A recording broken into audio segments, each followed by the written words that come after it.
Hello friends, welcome to my Bharti's kitchen. तुम्हाला morning kitchen ब्रेकफास्टमध्ये बटाटा आणि मटारची परोठा बनवणार आहे।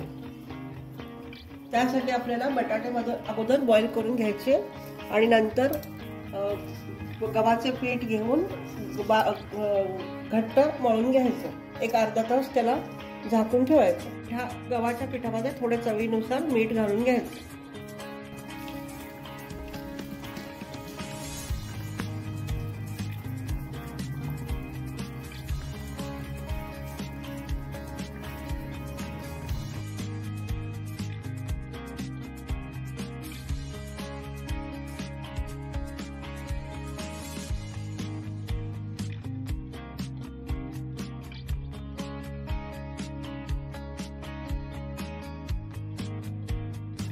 तेल लावून थोडंसं त्याला घट्ट मळून घ्यायचं।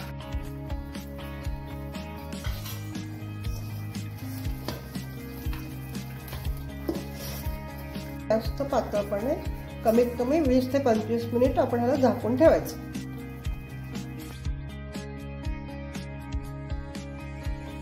कोथिंबीर बारीक करून घ्यायचे।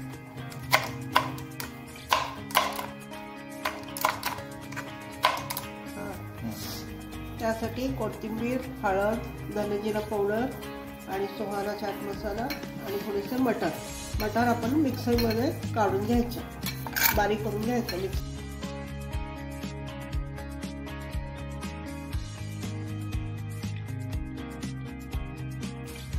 मटार मिक्सरमध्ये काढून घेतलेला आहे। बटाटा शिजला की नाही बघून घेऊया। युजली मी बटाटा बाहेरच शिजवते। त्यामध्ये कसं मीठ घालून आपण जर शिजवलं ना, बटाटा क्लीन राहतं। तो शिजवून घेत नाही कारण कुकरमध्ये मला आवडत नाही, आणि बटाटा बाहेर जर शिजवलं ना आपल्याला कळतं की केवढं शिजलं, जास्त कमी शिजवलं आपल्याला कळतंय। कुकरमध्ये कसं एकदम जास्त शिट्याने खूपच हे मऊ होऊन जातं बटाटे सोलून झालेत, शिजलेले आहेत व्यवस्थित। आता आपण ह्याला चांगले खिसून घेऊया।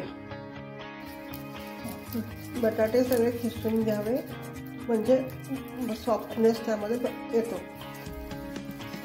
किंवा परोठा करताना प्रॉब्लेम होता। बटाटा जर नीट शिजला नसेल तर मध्ये मध्ये आपल्याला घट्ट बटाटा लागतो, त्यामुळे सगळे बटाटे खिसून घ्यावे शक्यतो।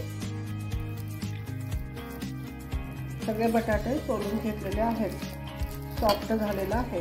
आता आपण याच्यामध्ये सगळे इन्ग्रेडियंट्स घालूया। धने जिराचं पावडर चवीनुसार,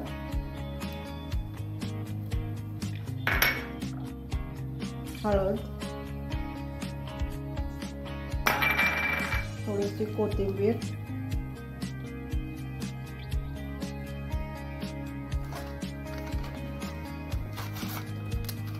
चाट मसाला आपण थोडं टेस्टसाठी घालू शकतो।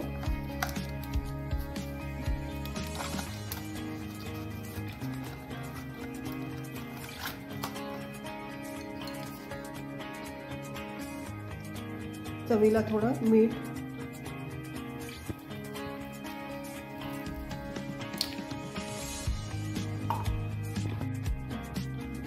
थोडंसं चवीला तिखट घालू शकतो। लाल तिखट किंवा कुठलाही तिखट, मसाला तिखट घालू शकतो, किंवा तुम्हाला जर हवं असेल तर मिरची सुद्धा घालू शकतो।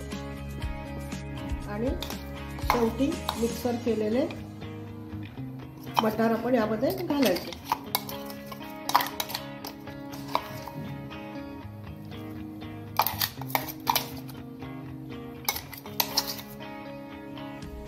आता सगळे इन्ग्रेडियंट घातलेलं एकजीव करून घ्यायचं।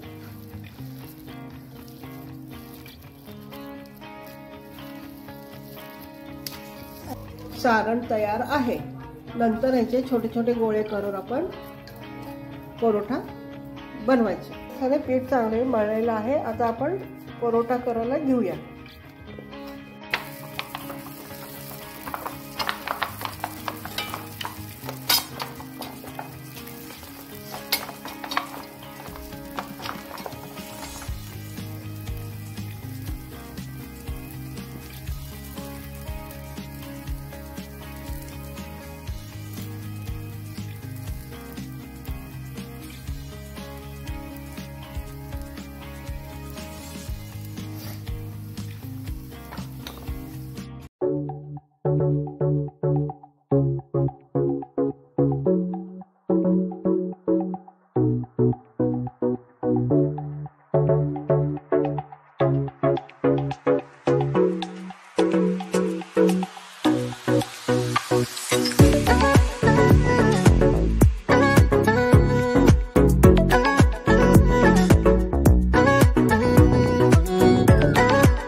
टोमॅटोची चटणी केलेली आहे, तेही छान लागतं, किंवा टोमॅटोचं सॉस किंवा आपण काही खाऊ शकतो.